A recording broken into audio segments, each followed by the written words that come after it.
open it up. Weldon has come in to replace Dilfer and done a nice job.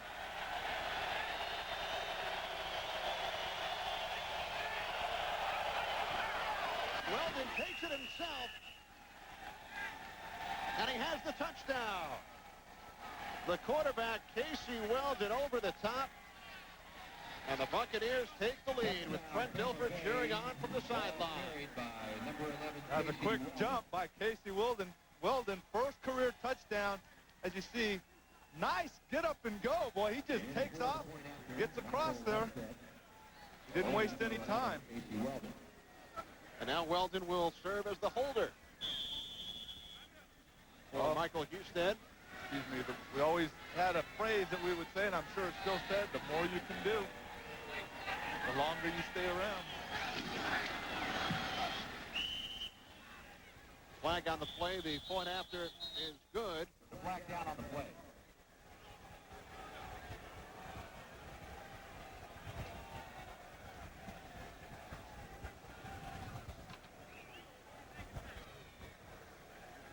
Defense, number 22, offside. The extra point is good. The 5-yard penalty to be assessed on the kickoff.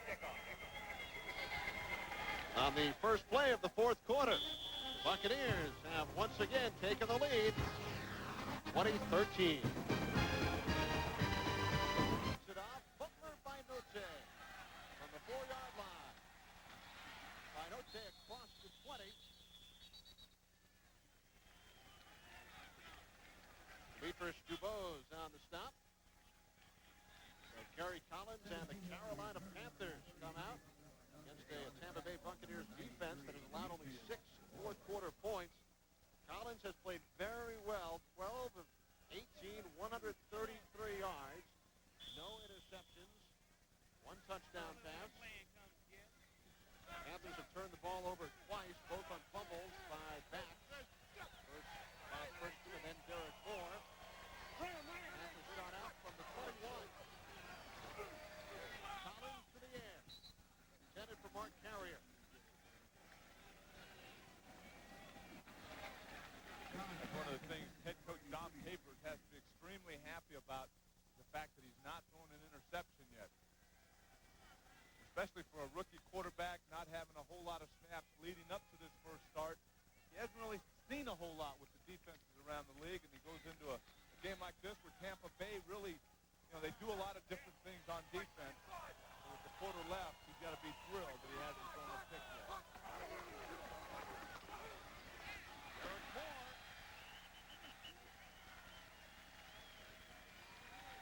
Remember last week, Anthony Collins came in, or 2 weeks ago in the Panthers' last game, and he threw an interception on his first pass attempt. Torrin Dorn returned it for a touchdown. But today he has been mistake-free. And if you also remember, he came back in after that interception for a touchdown, and he did extremely well, completing just about every pass he threw that next drive. So he had the ability to just kind of forget about that and then come back in and do the job. 3rd down and 2.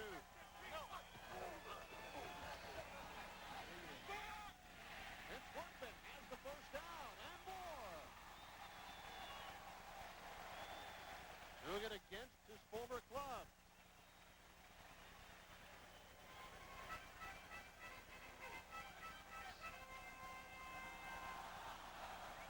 You mentioned against his former teammate, Vince Workman right here was excited about the opportunity to play against the Buccaneers. And that was their primary goal, was to use him on 3rd downs, passing situations. But the more you talk to the Panthers, they wanted to get him more involved in 1st and 2nd down. But Derek Moore having a big ball game, they haven't been able to do that. 1st down and 10. Panthers on the 42-yard line. Play action. Collins finds a wide-open receiver. It's Willie Green, another former Tampa Bay Buccaneer. Adds another Panthers first down. 18-yard gain. I mean, he was really, really wide open.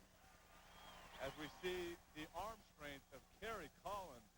I mean, not only is he a big guy, 6'5", I'd say probably 245, 250, but just the way he throws that. And the one thing they were talking about is how well he throws that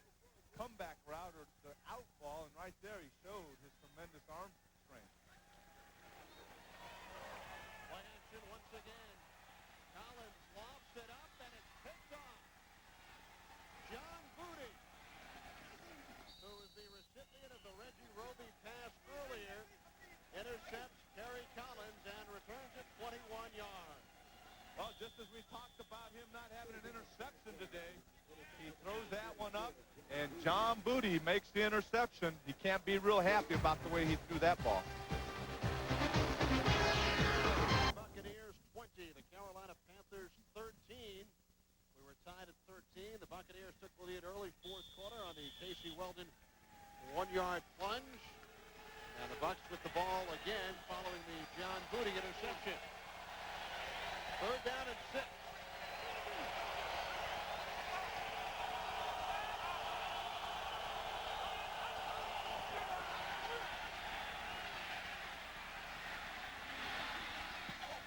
And the floater is incomplete. Alvin Harper, the intended receiver, Rod Smith on the coverage. And Reggie Roby will come on. 3 of his 4 punts today have gone for 53 yards or more. What a day. Plus 1 48-yard completion. I was going to say, not a bad day passing for Reggie Roby either. Of course, he didn't have the pressure that Casey Weldon just had on that one either. No, he did not. Eric Gulliford back deep. 12-18 to go, fourth quarter. Rod Smith once again almost got a piece of it.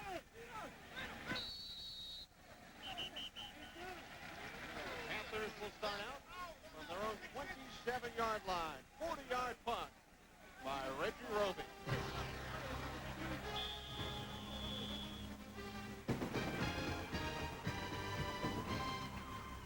Check out the show. The LA crowd enjoying the festivities this afternoon here at Clemson University Memorial Stadium.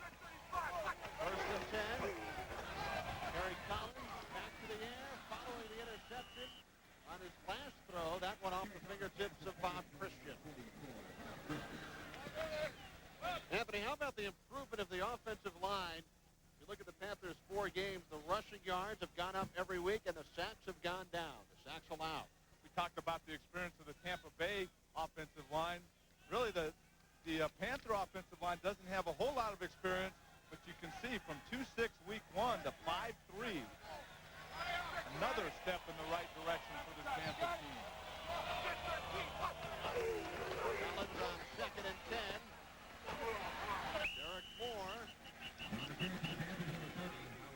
Check that, Howard Griffith. Howard Griffith carrying for the 3rd time this afternoon. As we look at the experience, a little different than what we saw from the Buccaneers. Left guard the same, 1-1, but all the other ones. Derek Graham at 19, being the veteran of that 32 combined starts for this Panther offensive line that, as we talk about, is improving, but doing a nice job here today. Not allowed a sack. Third down and 9. Collins with time, and he has the first down. It's Mark Carrier once again. Carrier certainly becoming Terry Collins' favorite target in crucial situations today. And a key point. You said a lot of time as they gained 17 on that one. But just watch this area right in there. I mean, you just see white shirts in front of the orange shirts, guys on the ground, guys having to redirect, restart, and that's because those offensive linemen are doing a nice job up front for Terry Collins. Mark Carrier, 4 receptions, 85 yards. And the Panthers able to do it on 3rd and 9. Flags on first down as Derek Moore takes the handoff across midfield. Buccaneers line has had problems throughout this afternoon's game with jumping early. Jumping early with Kerry Collins really having an effect in that area with the count. Changing up the snap count, giving it a hard count.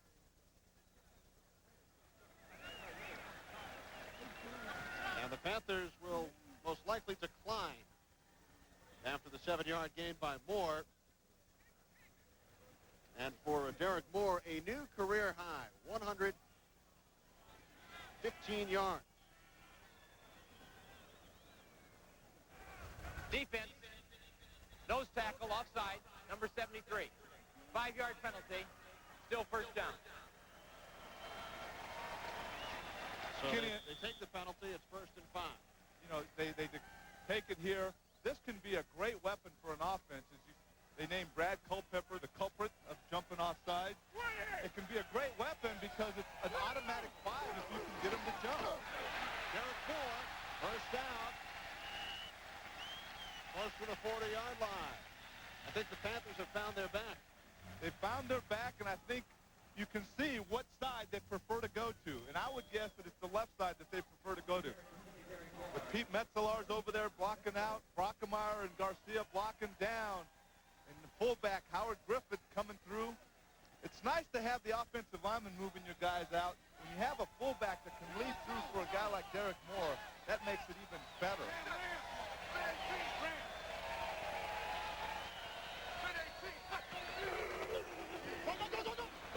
There's more. 8 more yards. Wow. Well, the Panthers tried Barry Foster during the preseason. Week 1, it was Randy Baldwin. They've also used Christian and Workman and Griffith. And Derek Moore is over 120 yards.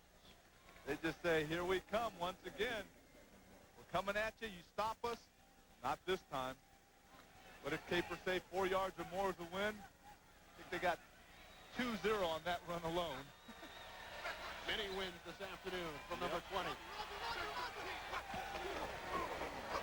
Play action pass. Collins deflected and almost able to make the catch. Pete Metzelars. But he could not hold on. It will be 3rd down and 1. Metzelars drew quite a crowd there. And Collins tried to hit him. Little play action fake. And when your running game is going as well as it is, that gives you a little more time. You see right there Barney Bussey. You see Lonnie March going after the ball. Pete Metzelars trying to make that catch. As I was saying right there, you see a battle for the football, and he's got another chance to make the catch, but it doesn't. As I was saying, when you're running the ball effectively as the Panthers are, that slows down that defense when you give that play fake. 3rd and 1. Derek Moore.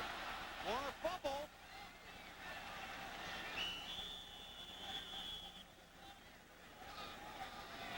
Buccaneers say they have it. Panthers say we do, and it is Tampa Bay Buccaneer ball. The 4th Panthers turnover. All 4 coming in Tampa Bay territory.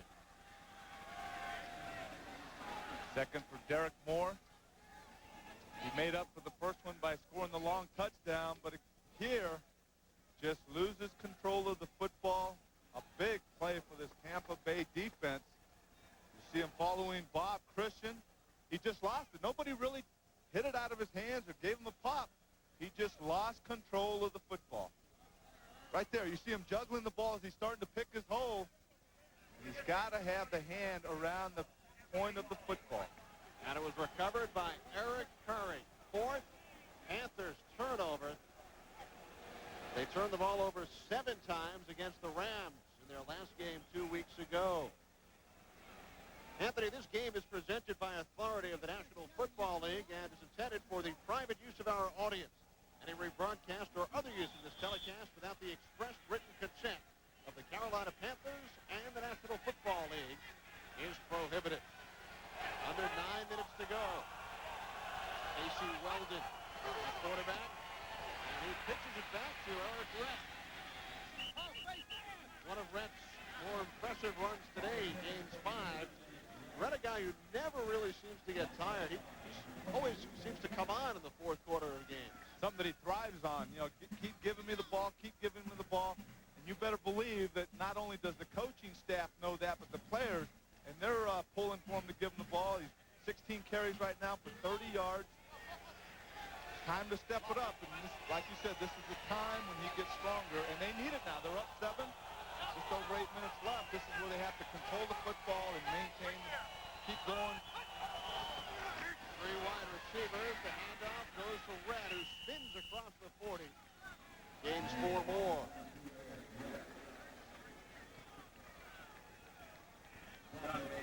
Eric Rett scored on the 1-yard touchdown run earlier today. He has scored 11 of the Buccaneers' last 12 rushing touchdowns. He is the man in Tampa. You talk about the running game. Vince Workman started the first 8 games last year for the Bucs before Rett took over. 2nd-round pick think a year ago out of Florida. 3rd down and 2.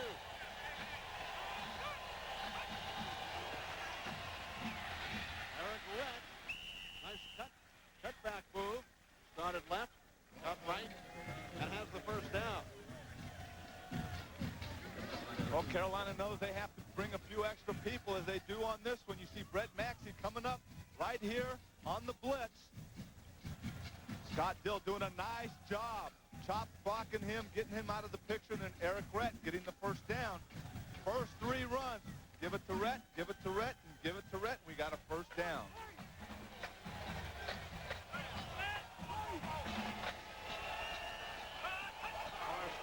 In motion. Guess who? Eric Rett pitches it back to Weldon. Jackie Harris. The trickery continues. That kind of surprises me that they would do that. 25-yard gain. I really can't say that it surprises me with Sam Weiss head coaching. And you can just see everybody fly to the football when they give it to Eric Rett. There's Brett Maxey up there, Carlton Bailey. All of a sudden they see him pitch it back to Casey Weldon. They say, oh, no, we better get back. Completes the pass to the tight end, Jackie Harris. Harris averaging 22 yards per reception. 5 receptions today. 108 yards. And I talked about last time when Panthers had the ball, how effective the play action. This is effective also when you're running the ball well. They just get the snap off. Rett. Met by a trio of Panthers. Carlton Bailey leading the way. At the end of the game, Anthony and I will select the Miller Lite player of the game. Clock continues to run. 5:50 to go, 4th quarter. Sam Weiss, who attended Furman University in nearby Greenville, South Carolina. He met his wife, Jane, at Furman. She is a native of Pickens, South Carolina. Sam owned 11 Sam Weiss Sports World stores in the Clemson area during the 70s and 80s. He has 100 tickets today, friends and family.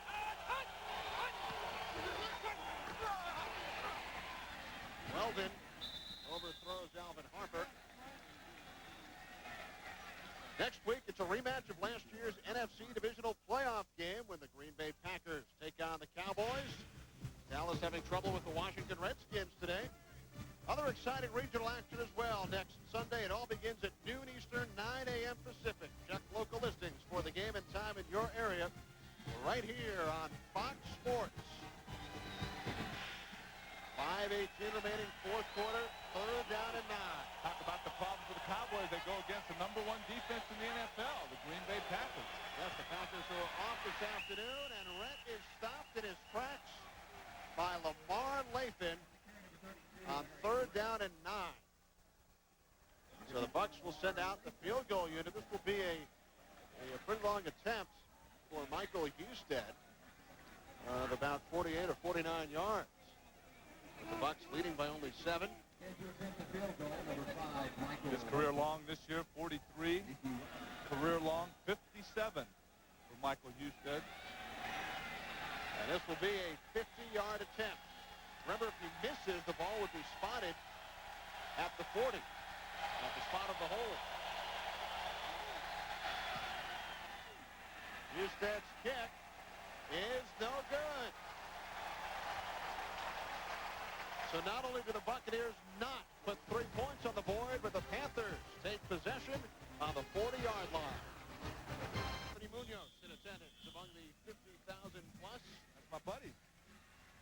I'm sorry, can't hear the guy. He's probably saying hi to both of us. Sure he is. Following the missed field goal, 1st and 10, Carolina. On their own 40-yard line with 4.5 to play. Derek Moore, no gain. Lonnie Martz made the stop. That was a big stop, too, because Derek Moore had taken that to the left and was cutting it back. And Lonnie Martz was the last defender there. He takes it this way and then comes back this way. You see right there, Lonnie Martz spots it, makes a nice reaction coming back. 2nd down and 10. Carrier in motion. Collins in trouble. Gets away. It's complete to Carrier. Wow.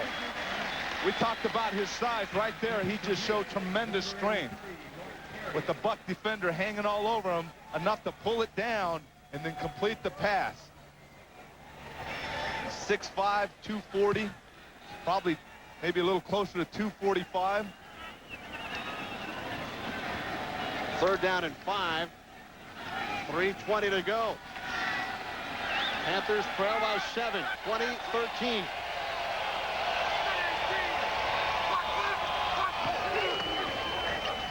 Quick drop and a first down. Willie Green. So the combination of Carrier and Green, both former Buccaneers, have combined today for 8 receptions.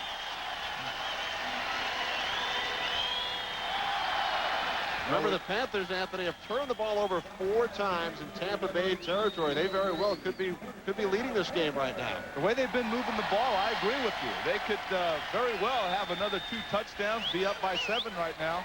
But those turnovers have hurt them big time. 1st and 10. Cross midfield. Off the fingertips of Don Beebe. And should the Panthers reach the end zone here, remember John Casey missed an extra point. He hit the upright. They trail by 7 right now, and Dom Capers went for 2 opening weekend, went for the victory, but Derek Graham was called for a penalty, so they were forced to kick the extra point and send the Atlanta Falcon game into overtime. They eventually lost by 3. So the question, should the Panthers score a touchdown here in these final 2 minutes, 32 seconds, will Don Capers go for 2 again? In fact, he really didn't hesitate. You mentioned Derek Graham jumping outside. They went right to the line of scrimmage, and that was 2 all the way. Collins on 2nd down. Christian could not hold on. Flag on the play. My guess, right in the holding area. Illegal hand, something that along those lines. Nope. Or chop block, illegal chop block.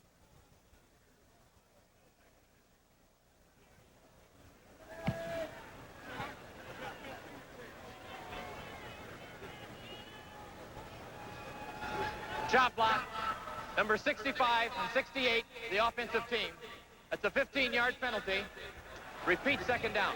Well, you have the 2 rookies, Frank Garcia, the left guard, Blake Brockemeyer, the left tackle. You see them right here, and the rule is one guy cannot be engaged with another and then chop block them. I don't know about that. He was driving them down there, and then the contact was made by the guard. It wasn't like one stood him up and then the other chopped him down. Offensive line coach Jim McNally, who you spent many years with in Cincinnati.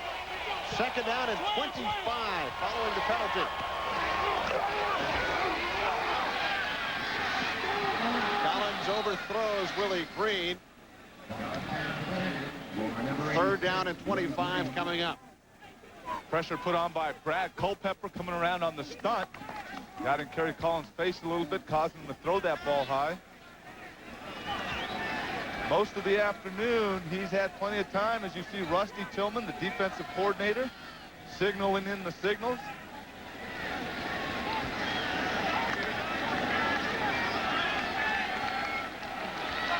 Third and long here. They have to go downfield. There's just 2:20 left, 2:22. There's a big 3rd down for this Panther offense. 4 wide receivers. Collins over the top. It's complete. Eric Gulliford. 1st down and more.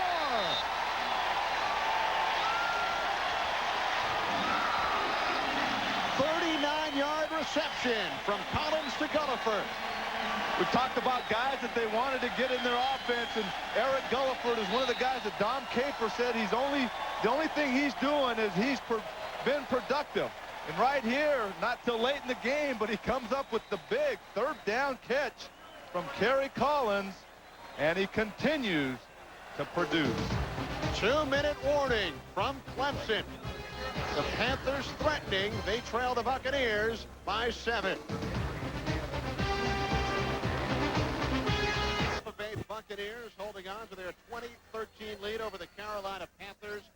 A 39-yard pass play from Kerry Collins to Eric Gulliford on 3rd and 25. And what poise Collins has shown today in his first National Football League start. He's impressed me. He has really impressed me.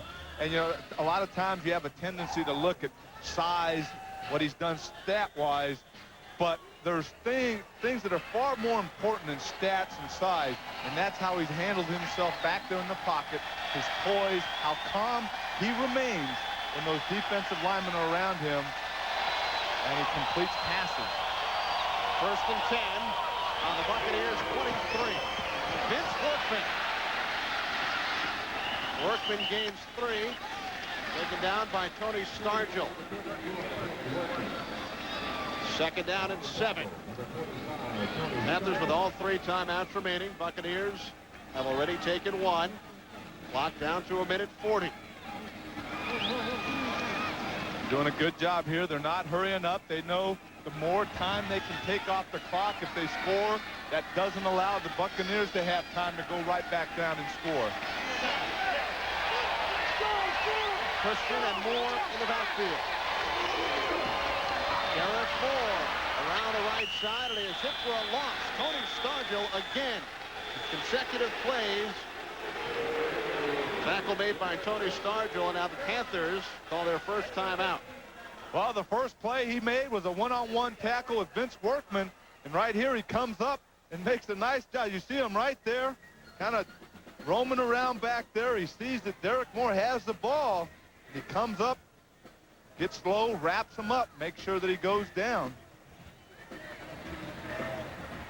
Number 10 is 3rd string quarterback Jack Trudeau. Kerry Collins over at the Panthers sideline. Collins has played in 2 prior games this season, came on in relief, and he felt that was a big help in his development, coming on, albeit briefly, in Buffalo week 2 and home against St. Louis week 3.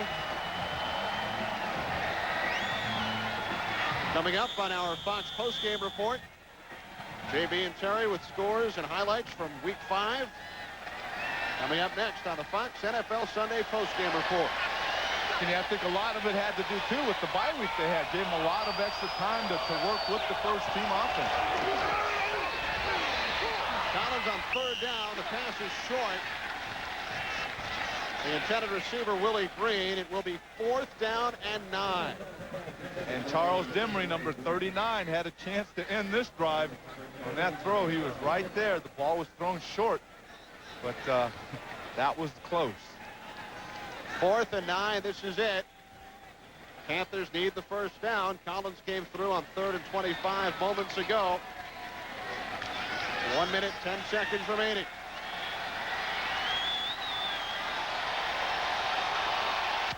First ever 4th down attempt for Carolina. Oh. Collins was pressured. He threw it away. And the Panthers unable to come through on 4th down. The pressure applied by Todd McIntosh. And the Buccaneers will take over with 65 seconds to go. See him right there, number 94, beating Derek Graham to the inside with his quickness, and Kerry Collins didn't have a chance to throw that one. You see Graham right here, who, in fact, Matt Elliott was there with one hand, and Derek Graham didn't get in quick enough, and that's where McIntosh came from. Minute 5 on the clock. The Panthers with 2 remaining timeouts. So Dom Capers will be able to stop the clock twice.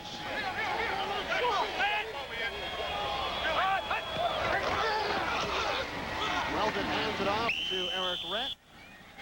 And with 1 minute, 59 seconds now, the Panthers call timeout. So they have 1 remaining.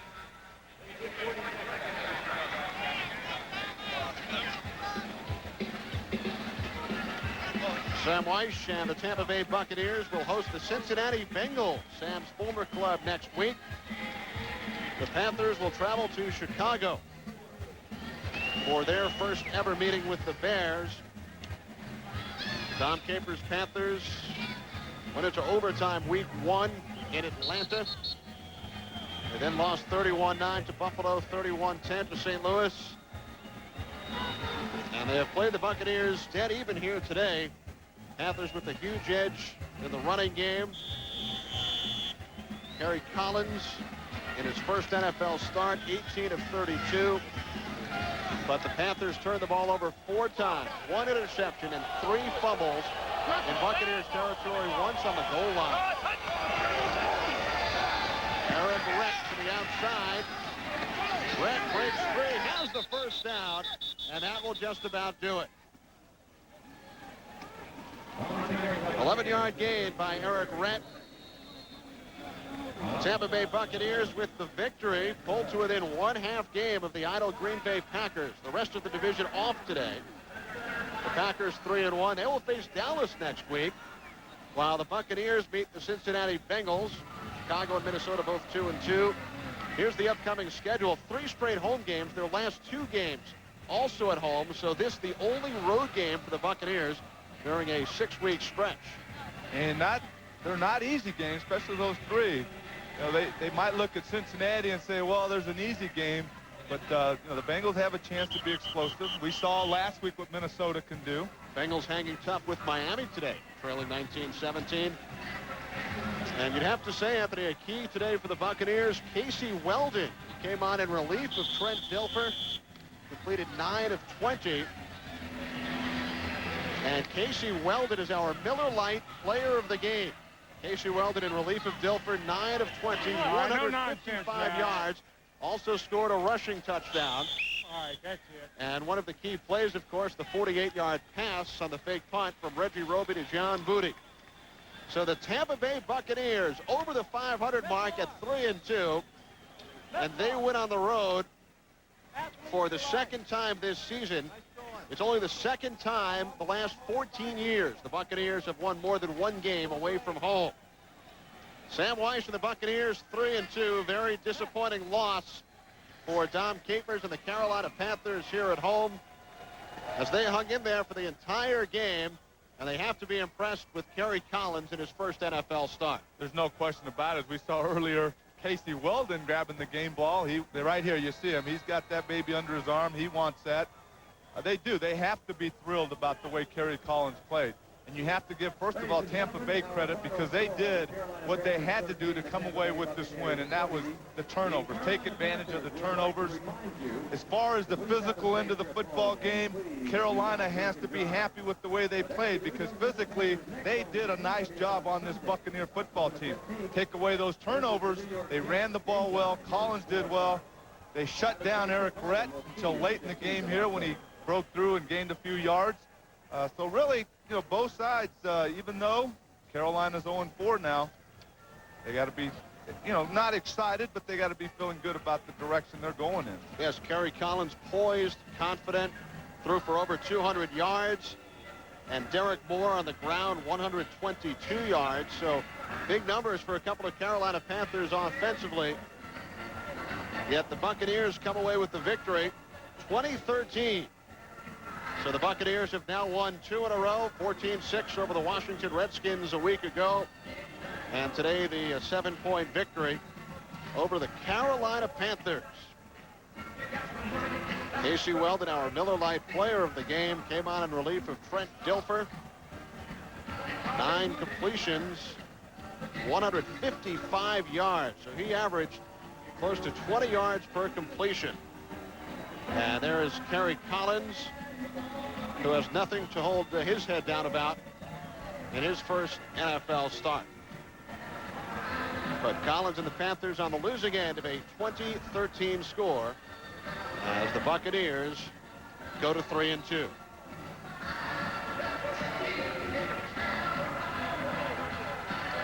So for Anthony Munoz, I'm Kenny Albert saying so long from Clemson. Final score once again, the Buccaneers 20, the Panthers 13. Coming up next, it's the Fox postgame report. You've been watching Fox Sports coverage of the National Football League.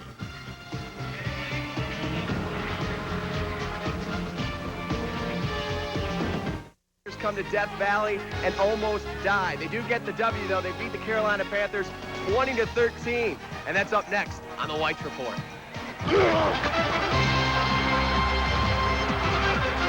pressure of avoiding an expansion upset, they lost their starting quarterback Trent Dilfer, and the Bucs still managed to escape with a 20-13 win over Carolina. Good evening, everybody. Welcome to the show. And Sam, it wasn't pretty. Well, you know, it's the eye of the beholder there. I think anytime you win, it's pretty, and the fact that you don't play your best ball game and you beat a good football team just indicates that you're a little better than they are, even when you're not playing your best. And a poor football team doesn't win when you play the way we played. And we didn't play badly. We didn't play without heart. We didn't play without effort. What we played was without the cutting edge. And I think part of it is we were playing an expansion team that were winless, a team that we didn't know a lot about. And I think probably in the back of your mind, you can't get rid of the fact that you ought to win this game. This game's going to go our way. And what I call the cutting edge, that fine-tuned, everybody thinking and playing together, it kind of goes away from you a little bit. But the good football teams can have those kinds of games and still win, and that's what happened today. Now, I was at the game. Obviously, it was a weird situation, an expansion environment. You had to be there to understand it. They're cheering on everything. Your thoughts? I mean, I talked to the guys in the locker room. They said, you know, it was just not your typical NFL game out there. Well, there are a lot of things that are just that maybe you did notice on the screen that we should bring up. Number one was that sometimes the opposing crowd on the road, their enthusiasm gets the adrenaline flowing for the visiting team, for the Buccaneers. The other thing is I really believe that our guys were just leg heavy. That they quite had not recovered from Sunday's game in that hot sun against the Washington Redskins. And I just took a little bit of a poll, and the guy said, you know, I wasn't tired, but I just didn't have the quicks. I just didn't feel like I had everything there. And you start adding that up against a good football team. I don't think anybody should overlook this ball club. The Carolina Panthers are way ahead of the traditional expansion team. Well, the rest of the NFC Central had the night off. You guys now sit there at 3-2. As we take a look at that, you know, Green Bay, they've got, I believe, with Dallas next week. So it's going to shape up kind of interesting here. There you guys are at 3-2. Well, you know, if you look at the win side, nobody's got more wins than we do within our division. We played one more game, and we didn't win that ball game, so we've got some more work to do. But we're a half a game out. We like where we are right now. We like the idea that we've got all the people that we have to overcome ahead of us to play. The one thing I don't like is I wish I could see us progressing a little bit more in the terms of the way we played. But I'm putting it all in perspective. Anytime you play below where you think you are and you still win, you can get by with a victory, then you're still moving ahead. All right, well, coming up next, we're going to show you the highlights from Carolina. That when the White Report continues. Buddy, Death Valley, weird circumstances. You guys go in there and get the job in the first quarter, kind of feeling each other out there. Well, we did, but, you know, we held them for the first drive. Our defense went in there and did what we had asked of our team. Let's get the first series on offense, the first series on defense, and make them successes for us. The defense did it. Bobby Joe Edmonds had the great punt return, got us down into scoring position, really, right from the get-go, and we marched right in and got the first 7 points. It was 7-0, and sometimes as a coach that scares the fire out of you because you're saying to yourself, that was too easy. It's not going to be that way the whole ball game. And I don't want this team feeling like this one's going to be a cakewalk. There are no such things in this league anymore. Well, let's get to those highlights. First quarter, Bobby Joe Edmonds did get things going. We knew this was going to be a boxing match. Take a look at that thing. Plug. That is that's from Scott Dill's hand, and it's a tough one for him to have to operate with, but he does a good job. And right here you see a defense that's swarming around the ball, everybody being a part of the play. That's part of what I think Rusty Tillman and all the defensive coaches have brought to this defense this year. And here's Bobby Joe Edmonds ready to bring back. This is the first punt of the ball game, early in the game. Brings it down. You see a couple of key blocks early there, and then he breaks through, and he has won literally. That one little bitty redirection by the punter slowed him down enough for the tackle, but that was a great return. Here we get another end zone look at it, and you can see that just enough. And really, when you're blocking, remember that anytime there's a change of possessions, you can never hit below the waist. So that's why you don't see people going down and cutting players and knocking them down. Mainly, it's just stay in the way. This is, I'm not sure what play we've got here. 3rd down and 8. Trent scrambling. Beautiful layoff to Eric Rhett. And really, I think this was an indication. You see how Eric at the very end of that, I think our ball players were still tired from the previous Sunday. I really did, because that didn't look like the Eric Rhett that we've seen that would have just found a way to dive in the end zone. But he does on this particular play, even though he got caught by 1 foot. He's cleanly in that end zone for the touchdown, and we take the early 7-0 lead. Their defense played pretty well against the run today. They've got names. The people that are playing defense for them are as good as anybody else we're going to play all year long virtually. There'll be a few teams that maybe can claim a few more veteran players. But this Kerry Collins. Look at that right there. He's going to be a good player. He lays it out in the flat. Hardy Nickerson makes the clean pick and the turnover. 4 turnovers today for us, and that is a big day. When you can intercept one and knock them loose from 3 more, and they didn't just drop them. They got them knocked loose. Right there, they got it stripped loose, and they got it hit loose from them the other times. I guess here they're on the doorstep. Here's the next one. That is a good pounding. The ball is just jarred loose. We've got people all around it, alert, ready to go. That's how you win a football game. That's not luck. That's being ready. Now, there are a lot of people that may call that, we may get a little bit of that in the morning paper, that we got lucky. That's baloney. You don't get lucky in this business. You get ready. And here's a beautiful run. This is what tells me that this ball club in Carolina is going to be a fine football team. I think they're going to win a lot of ball games yet this year because they found the quarterback, and they clearly have the defense. Here we go, the Sam White trickery here. And we decided, we had seen on the previous punt that this was there. Wasn't as open when we called it here as it was earlier, but we made the play work. We'll call it a good pass because it was completed, but a tremendous job by John Booty. And I tell you, this shows something about our football club. Thomas Everett goes down with an injury. John Booty comes in, makes a clean interception, makes this beautiful play right here on a 4th down. Great catch, and then the run afterwards. Our quarterback goes down, and Casey Weldon comes in, and you wouldn't know that we had made a change at quarterback. We don't reserve ourselves at all. We call every play that we had in our arsenal. And here it is, 4th down and 1. They're looking for some kind of a rollout. We hand the ball on a straight-ahead dive to Eric Brett, and he makes the 1st down. Now, we didn't get in after this. That's the disturbing part. Went for it on 4th down and ended up having to kick a field goal right here. And even then, we made a couple of mistakes and had some illegal procedures. Michael earned his paycheck today. I think he had to kick each field goal a couple times. Yeah, he did. And this is a beautiful catch right here. Big play right over the shoulder. I think this was Casey's in the ball game making that play. There he is. And you know, when a kid comes in like Weldon, he's going to be with us here in just a few minutes, but he doesn't get many practice snaps. He has to work with the behind the line and get work after practice, and the starting quarterback gets most of the snaps. Husted gives you the 13-7 halftime lead. Yep, and that was a big point. I tell you our thinking at the end of the game there was that we wanted to score. We knew we had the ball at the second half, the opening kickoff. We wanted to end that game with the points, regardless of how they were, and so we were not going to take any chances of something happening, an interception right at the end, take away the momentum at the end of the half. We wanted to go in there because we felt like the second half was going to be ours, and it was. Talk about the situation with Trent Dilfer. He got a knocked out with a concussion, and he did go back in the game, but he was woozy. Courtney Hawkins said he had some problems spitting out the plays. Well, you know, I tried to talk to him, and I said, here, let me call a play. You tell me the formation, and I could tell he wasn't quite there, but he insisted he was all right. He was just a little bit dinged, and we put him back in there for a little bit more, but it was clear that he wasn't right. So we went with Casey, and it was the good move. Casey won it for us. He should be okay, though, next week, Trent. He's supposed to be all right next week. It's a mild concussion and should be real, fine by the middle of the week, actually, and ready to go by the end of the week. Well, as the second half started, Trent Dilfer was on the sidelines. Tablets, taking it easy.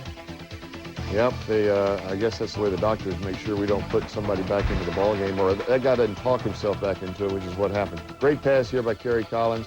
This was very good coverage, actually. The guy made a great move and found just a hole in the corner of the defense. Kerry Collins did not look like a rookie quarterback today. Not at all. This guy's going to be a fine player.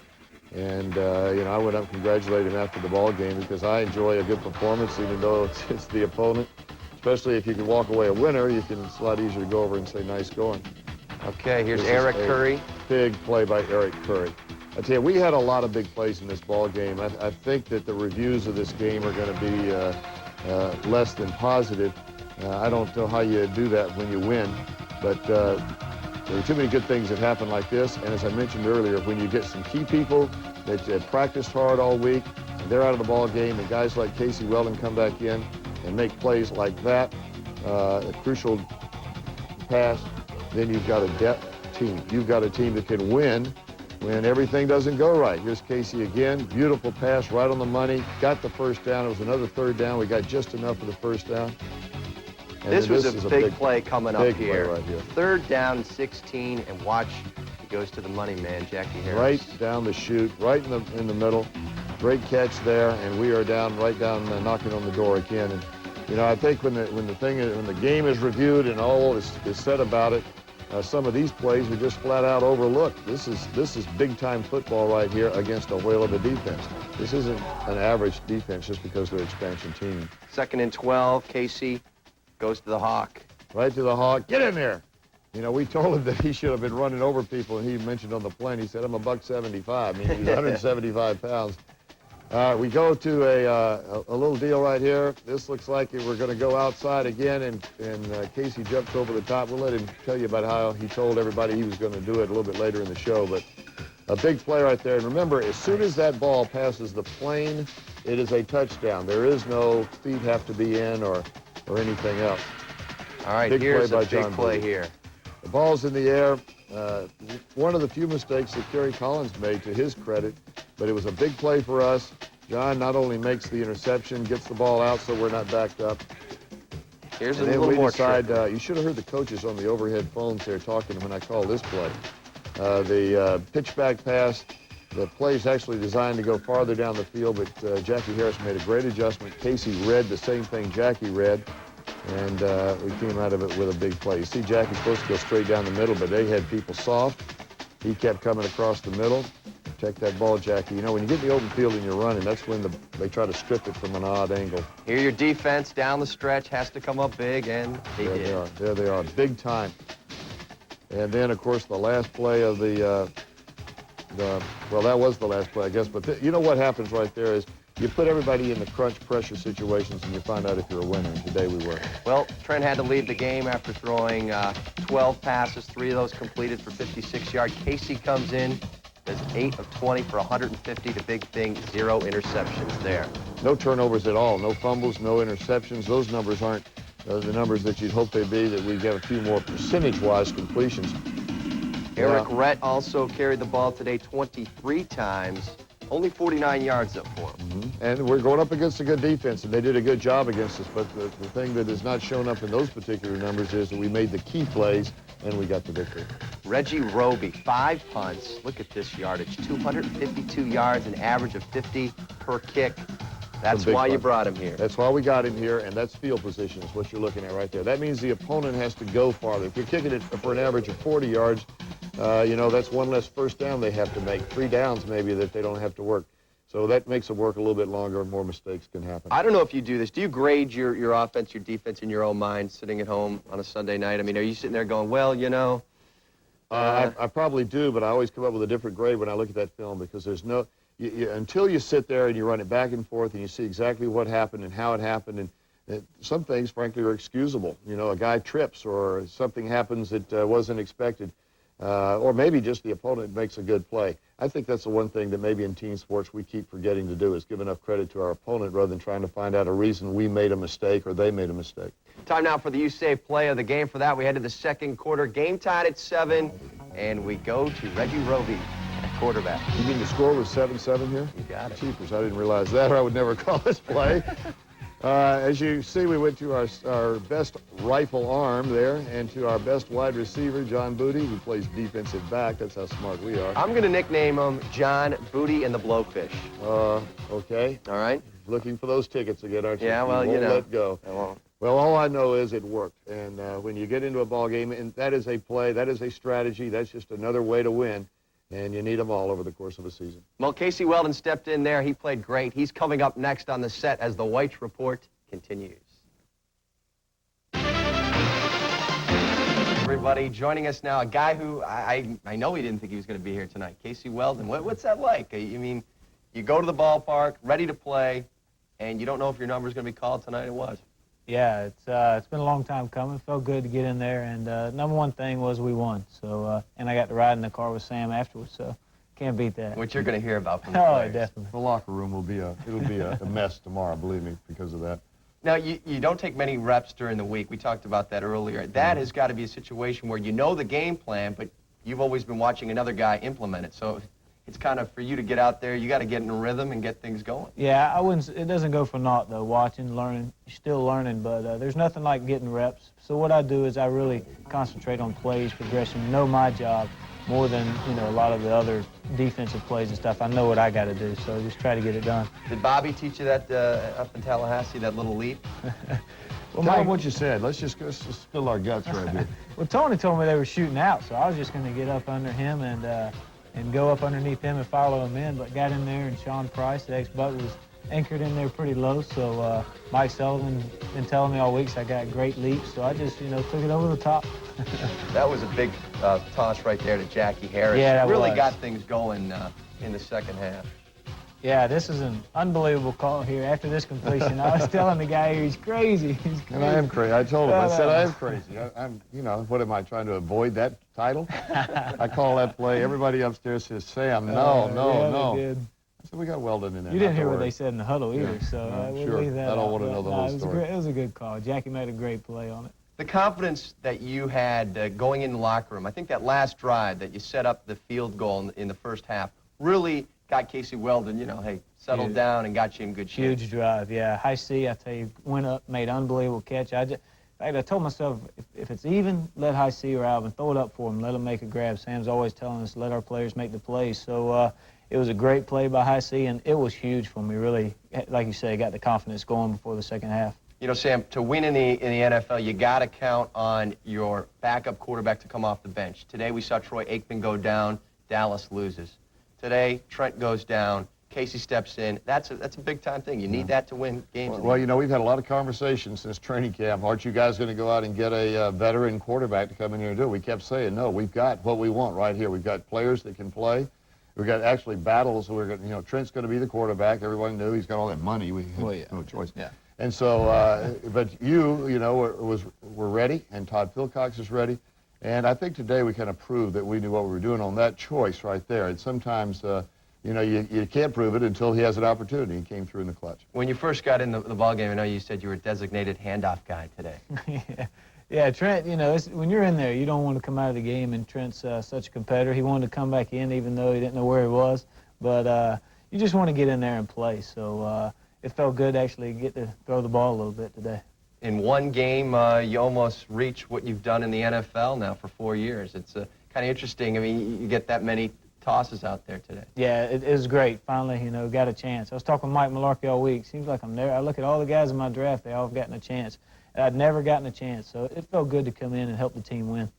All right, well, there was a lot of other help out there, namely the special teams, and that's where we're going to begin the post-game locker room interviews. You know, you got to give the credit to the players. You know, they did an excellent job of executing. And, you know, Bobby Joe Edmonds, another big day returning the football. John Booty with the fake punt. Reggie with the pass. It wasn't a pretty one, but it was effective. As soon as I threw it, which was a bad throw, I looked over at George Stewart, and he was shaking his head like this, you know. Because, like I said, all week in practice, we do it great. And then, you know, just one time, I don't have the ball just right in my hand. And, but it was complete.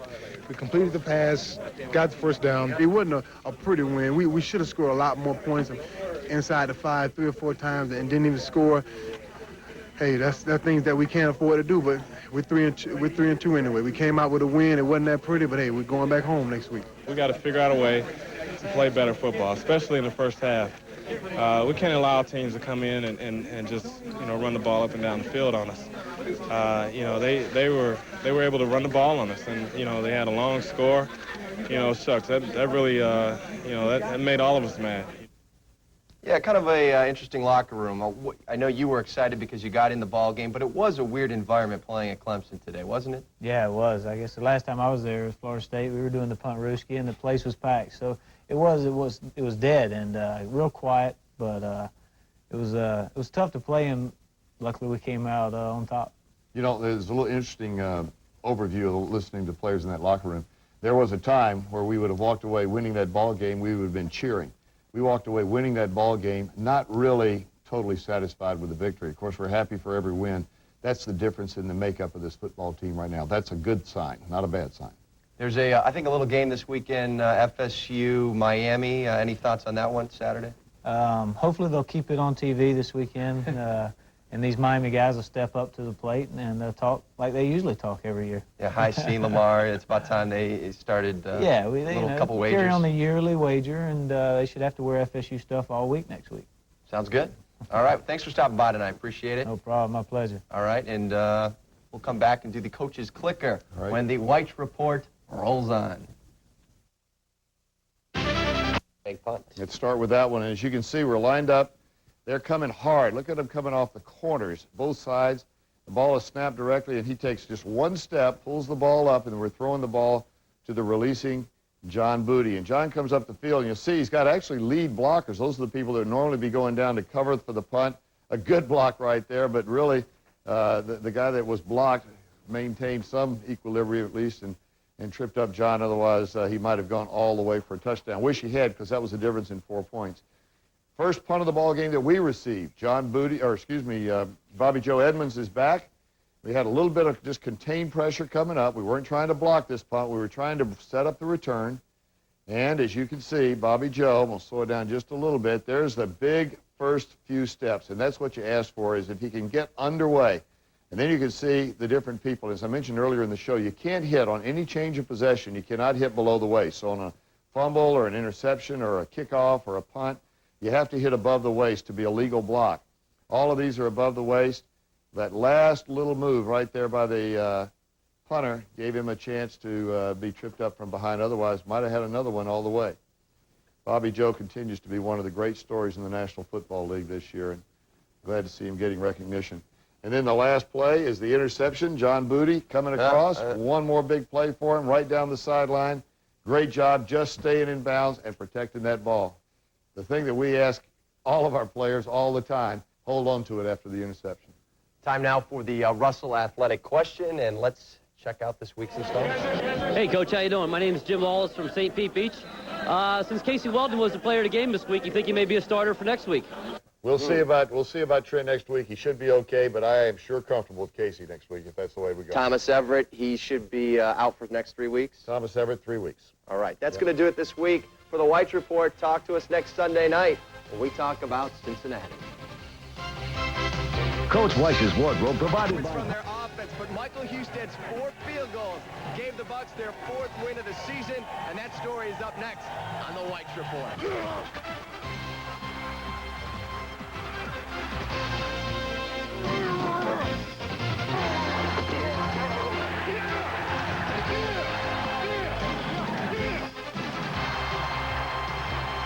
WTOG Channel 44 Sports presents The Weiss Report.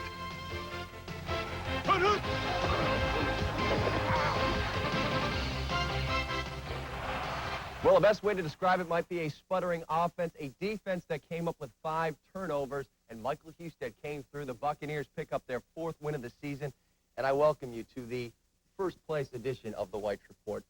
A win is a win, is a win, is a win, is a win. Yeah, there aren't any other descriptions of wins or results in the ball game other than did you win or lose the ball game. One interesting thing that I think has kind of been overlooked, at least it was in the media conference afterwards, that wasn't addressed. You realize the last 3 weeks we've been in tight ball games. I mean, really tight ball games, right down to the wire. Maybe not, in fact, in Carolina, I guess we were, can't remember if we were trailing or tied or whatever it was, but right down to the wire in the last 3. Washington Redskins, an unusually tough game because of the heat. Carolina on the road there, kind of a strange atmosphere game, and a flat football game by us. And then today, where our defense came up with, I think, 6 turnovers, 3 interceptions and 3 fumbles, and our offense just couldn't seem to get things going today. But it's a team. It's a team sport. And when you've got a lot of character and you start to build your team around those kinds of people, those self-starters, those work ethic guys with a lot of character, suddenly you find yourself winning 3 in a row. All of them tough, all of them close, all of them beautiful. Hey, let's take a look at those NFC Central standings. And a lot of people won today except Green Bay. Well, it's nice to see Tampa Bay atop there. And 4-2, we, of course, had the extra game. We haven't had our bye week yet. We'll take ours in the 9th week of the season. The other members of our division are already resting, getting ready for the rest of the season. Now, you know, we talked about the offense. And, you know, they did create 299 yards of total offense.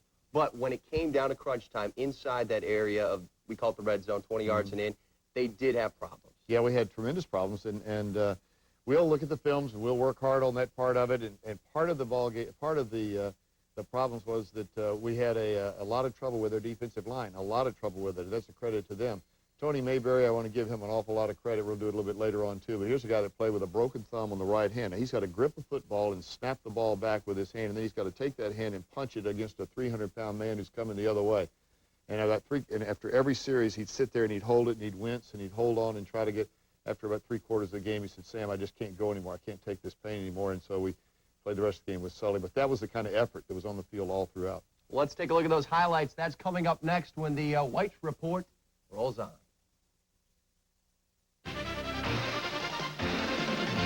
Your own hitch pattern at the October 22nd game with Atlanta. Sign up at the stadium ticket office to participate in the NFL's largest wedding. You'll receive 2 free tickets to the game, a free wedding gift pack, a cruise for 2 the following night on the Empress Cruise Lines, and you'll be registered to win a honeymoon holiday getaway courtesy of Southwest Airlines. The only cost is the marriage license, and you're going to get it anyway. Go to the stadium ticket office and get married in Buccaneers style.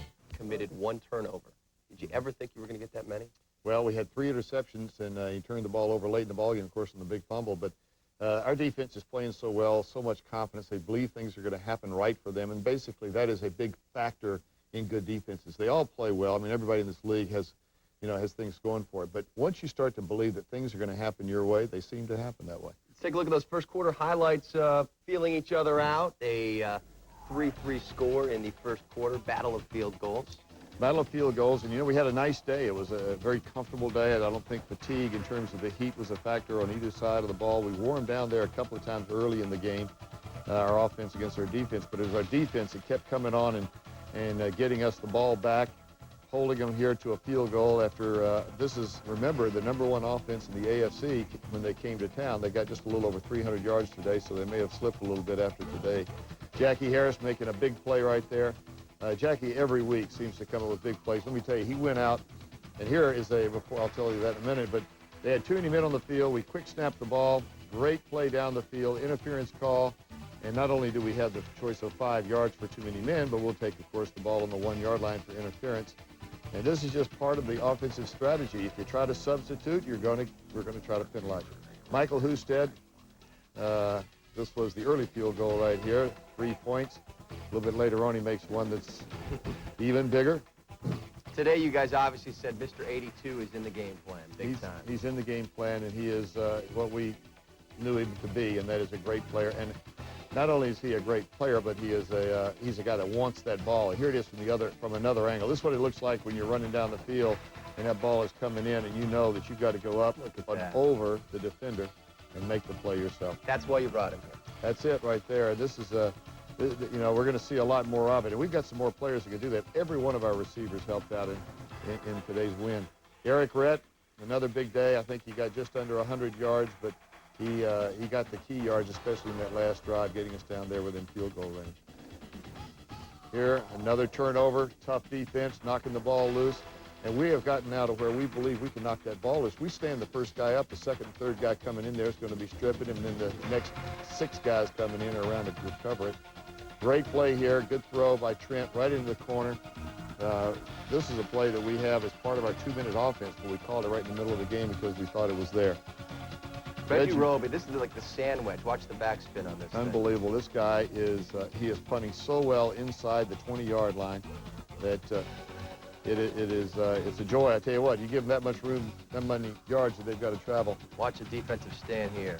Mr. Green sees you. This is a big play. I tell you what, they like this play, this pitch, and then they got to even a quicker flip. Look how many players are in that frame there at the very end of it here. Trent said Elvin single-handedly took over this ball game as far as wanting the ball. I agree with that. I think that this was truly a team win.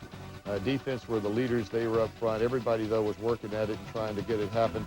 This is a power play coming off the left side. If you'll watch, our tight end releases, and then Dave Moore will make the block right at the point of attack, along with our tackle blocking down. And then you see number 62 coming around and you think Trent's a little happy about this one? Oh, I think he's very happy. And Trent's probably not real happy about the fact that he didn't get to play in that fourth quarter. But let me just tell you something. It's a team sport, and everybody's going to have to play in order for us to win. And, when you've got a bunch of guys that understand that it's a team sport, and the quarterback, obviously the most visible position. When you make a change there's more conversation about it. But it's no different than any other position. You put the guys in, and Trent was just flat exhausted in the fourth quarter. We had to have somebody fresh. That was a huge drive there at the end, giving you the 10-6 lead. But it should have been 13-6. You guys had 3 points taken off the scoreboard because of a costly penalty, and there were a few costly penalties in there. You're going to, I think, have a little time lashing. We're going to have a lot. You know, we got a lot of things to look at it and explain to ourselves and correct. But we had the field goal, and the wing people, the people that sit outside the protector on the PAT and the field goal, they have a tough job. They have a double duty, and sometimes when they push that arm out there to get the second widest man coming, that arm will hook inside almost involuntarily, and you get it called sometimes, and it did happen to us on this call. Well, defense held their own in the first half. The second half, they came up huge. Let's take a look at those highlights. Martin Mayhew gets you started. This was after the rain. I see the jacket is out, so we are in through that one little cell. Martin Mayhew picking off a Jeff Blake pass. Remember, he'd had only one interception coming into this ball game. Overall, they were not a high turnover football team. They were in the plus category coming into this ball game. And we had 6 against them. We did not have any. Now, this is one right here.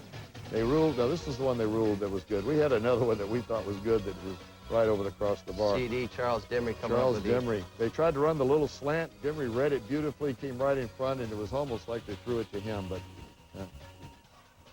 now this is the Cincinnati Bengals. This is a great play by the Bengals offensive unit, and the coverage was there. Coverage was there. Just a fantastic catch. Right, and this very nicely designed play. They sent 2 people across the other way, and then brought the receiver underneath. And Casey Weldon, Eric Rhett, little improv there. Eric Rhett always seems to find a way to be a part of a plus play. And 3rd down, 12 yards, looking down the field, swings it out to Eric Rhett. Crucial first down. Eric knows where that marker was and gets out of bounds. Anybody wants to know why these guys get paid a lot of money, take a look at the hit he takes at the end of this play.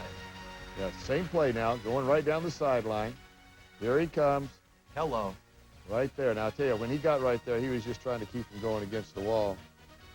Look at the crooked goalpost. Didn't help you out there. No, not bad, but they were not quite straight. And now look at that doesn't look good. That is not exactly where you want to have it. This is where you need the goal post fixer-uppers, and there they are. There they are, the best in the business right there. They do a good job. It's just a win. And John Lynch comes up with one. I tell you what, this is just a lot of people being around the ball. The ball is really defended by somebody else, and everybody else coming to it. Leads to Como Husted's tying field goal. That was when you can send a guy in there and have as much confidence as we have in all of the field goal people. Here's Then Jeff your Blake. defense comes up big again. Here's the scramble. There's the strip right there. We work on it, pays off, and look there. The other thing is sometimes you say, oh, you get lucky. You don't get lucky when you got people flying around the ball all the time. They always seem to be there when the ball pops loose. That's Eric Rhett. This is towards the end of the ball game. We had them worn down just a little bit, and it was a matter now of us powering ourselves into position for the field goal. And, of course, Eric Rhett, both hands on the ball. He understands exactly the importance of possession at that point. Here it is. 54 yards or 53, whatever the ruling is. Ooh, I thought it was down the middle. I did too. That's down the middle to me. Yeah, it'll work. Absolutely. And I think he's a little happy about it. Now, after you do that, you think you're a little excited. Watch him boom this kickoff. He's got a tremendously strong leg, and these guys have been bringing out the kickoffs up until that one. A sack. Todd McIntosh, this guy seems to be around the ball a lot. That may have been Eric Curry as well as Todd, but we are a football team right now that's finding a lot of names popping up. Last week, John Booty became a known person in the Tampa Bay area, and each week somebody else. Take a look at the quarterbacks today. Not impressive numbers, but again, I think what we have to remember is that last column there, no INTs, and when you got 2 young quarterbacks that aren't making mistakes, it keeps you in the ball game. Well, it keeps you in the ball game. Go back to the Chicago game. We had 7 turnovers, and we lose the ball game against a team that we can't wait to play again. So this is how you win in this business. I know Alvin Harper was a happy guy talking to him in the locker room. Yeah. Alvin has now, I think, got himself. I don't think he's 100%, but he is so close that he can see 100% from where he is now, and that's what he's turning in for us. The defense after last week, not their their most memorable game, as Rusty Tillman would say, but look at what they did today. Mayhew, Lynch, Dimry, Magruder, they all came to play. Yep. And I tell you, when you've got different names like that many names, of course, Charles Dimry is going to be with us in just a minute, but you've got a lot of different players participating in it. That is, again, we get back to that same word that I really like using. It's a team sport. All right, something else that people got to remember, too, is you guys did this without Thomas Everett in the lineup, and I think that's important, too. I mean, they really came together and played when a key cog is not in the lineup. Right. Remember 2 years ago, Thomas Everett's in the Pro Bowl, and you take him out of that backfield, and John Booty comes in and plays well. And Melvin Johnson, who did a great job on special teams, didn't play a lot in the defensive side of the ball today, but here's another young guy that's feeding into the system. Time now to look at Sam Stars, some guys that may have not showed up in the highlights. Tony Mayberry, one of them. Tony Mayberry played with a broken thumb, lasted 3 quarters. We didn't think probably he'd last that long. That's guts. Lonnie March, here's a guy that just does his job so well that he stays quietly behind the scenes, but making sure that everybody is together and plays hard. Todd McIntosh, one of our defensive linemen that just seems to make plays at the right time.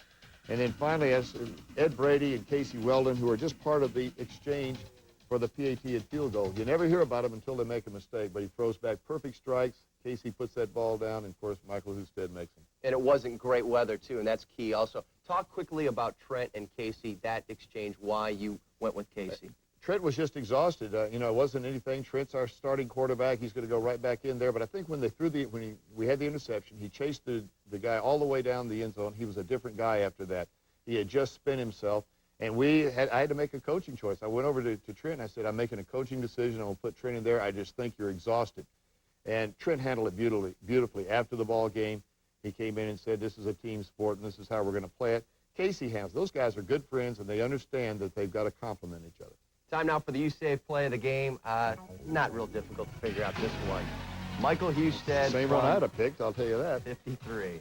53, is that all he gets credit for? Well, nuts. But 53 is good, and it was dead down the middle as best I can tell. From that angle looks, right down the middle. Right down the middle. And I know one thing that, you know, sometimes you get into a season, and this was a game that obviously either team could claim they had a chance to win. And my old buddies in Cincinnati, I know, are not real, feeling real good right now. But let me just tell you something. When you win 3 in a row the way we've won them, it says something about your team in a positive way. Well, the defense did the job today. Charles Dimry, important part of that. And he's going to join us next live on the set when the White Report continues. Joining us now, Charles Dimry, an important part of that defense today. You guys came up with 6 turnovers. You had an interception, 2 fumble recoveries. Congratulations. Thanks. Feels good. Now, last week, you guys in Carolina, Rusty Tillman called it not his favorite defensive effort. How did you guys turn things around so quickly? I mean, you come into Carolina playing well. Yeah, all the defense was very disappointed with the way we played that week, and we came back in. We did all the film work, and did an attitude adjustment, and we came in, ready to play today. You've been in the league now. I think this is your 8th year. Mm-hmm. You played with Denver. You're now with a defense that I really think has carved a niche as far as getting respectability across the NFL. Talk about this defense as a whole and how it's playing. Well, I think it starts from, Sam bringing in a quality guy with Rusty Tillman. He gets along great with all the players, and, we all respect him. And like I said, Sam's brought in the right people, and we're all gelling right now, and we're playing well together right now. Let me just ask you one thing. When you talk about the right people, I've said before that games like this, the last 3 in a row, Washington, Carolina, this one that we've won in the last part of the ball game, that the same kind of, when you go into that huddle out there on the field, do you feel when you look at each other in the eye that they're going to do their job? Do you have that feeling like I do on the sideline? Yeah, I mean, we feel like, somebody is going to make the play. I mean, when we come into the huddle, we know that one of us are going to make the play. That's a good feeling. That's the kind of feeling you need to have. Coming into this game, Jeff Blake had only committed 1 interception. You guys come up in the second half and just really, turn this ball game around. You guys end up with 3 interceptions on the day. What did you see during the week? Was it anything on film that you saw, or was it adjustments that went along as the game went on? Well, looking at film, you see little things, but you can never, bet the bank, the house on it, But, you can just wait for it. If it happens, it doesn't, but you got to be looking for it. And if it happens, then you'll be expecting it, And I think that was what I did in my situation, but other plays, Martin just was covering his guy tight and came up with a great play.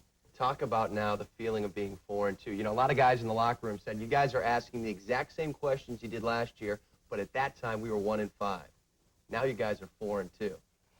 I mean, you know. Hey, you know, we're winning the close ones, you know, and I think that's a difference from last year. You know, we didn't win some of the close ones, and we're winning the close ones now, and it feels good to be on top right now. Well, I talked to some of your other teammates in there, and let's lead things off with Trent Dilfer. You know what? Let's talk about what we said at the beginning of the season. What did I say? I said, let's hope that we can win some tough, ugly games while I'm learning. Well, what the heck is going on? We're in some tough, ugly, frickin' football games while I'm learning. And I'm going to be a very good quarterback in this football league. I have no doubt. I don't think there's a person on this team that doubts that. I'm not playing great right now, but I don't think I'm playing horrible either. I'm playing well enough for us to win, obviously. I really believe, you know, with two young quarterbacks, I came into the season believing that we had to play well on defense early, and eventually the offense will start to gel and start to score a lot of points. We got just too many weapons on offense not to score a lot of points. So it's going to happen. It's just a question of, it's a matter of when. When we get in that 20-yard and the red zone, as we call it, we got to go in all this week and work on it and do what we can do down there, because it's killing us right now. We was down there 3 times this week, today rather, and we didn't do anything down there. We got 3 points. You know, when we get down that close, you got to come out with some points, because that's not going to win you any ball games. Defense, like I said, that's our job, to go out there and do those things, whatever it takes to win. You know, we're a little frustrated as a team that we had hoped to get a little better each week, and that doesn't seem, just in the play, it doesn't seem to be happening. But somehow, some way, the team's showing a lot of heart and coming out with a win 3 weeks in a row. Well, the game came down to Michael Husted. Today, he was just more than the game-winning field goal kicker. He did a lot of other things. Rob Stone has the story.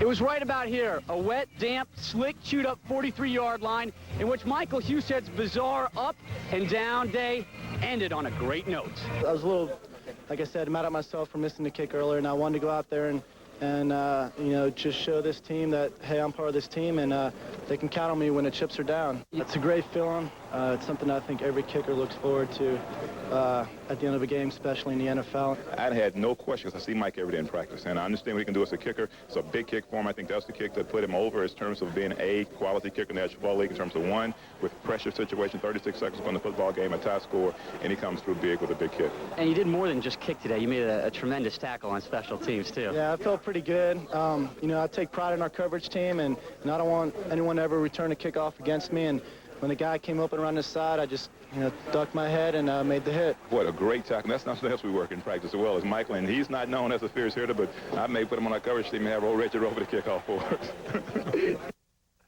Stay out of his way at practice, I'll tell you that. Charles, did you teach him how to move that takedown or what? No, man. He did that all on his own, man. Well, thanks for stopping by tonight. Next week, you guys have Minnesota. Good luck with that. Thanks. All right, coming up next, the Coach's Clicker segment. That's up next when the White Report rolls on. Straight back, both backs go to the right. Alvin is going straight down the field. He'll come back into the picture. Good pocket right here. Now here, he's got plenty of room to throw the ball. The ball is launched, and watch as it comes down.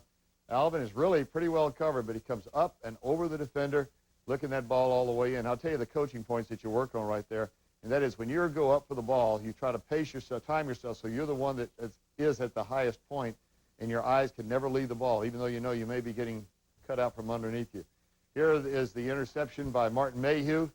Jeff Blake rolls to his right side. As you can see, the ball is thrown. Great anticipation by Martin. Right here, he could have honestly been stripped on down and tackled right there, but made the great run back. In fact, I'm sitting there with my fingers crossed saying, go ahead and run it on in the end zone, as much trouble as we were having in this part of the field. But we didn't. It was enough, though, for us to get points on the board. Time now for the Russell Athletic Question of the Week. Here it is.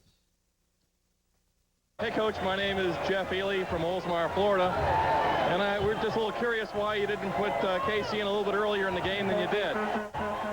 Well, Jeff, it's a good question. It's a team sport. Casey went in when we thought the other guy was exhausted and tired, and that's what happened. Next week, Trent will be back. Casey will be ready.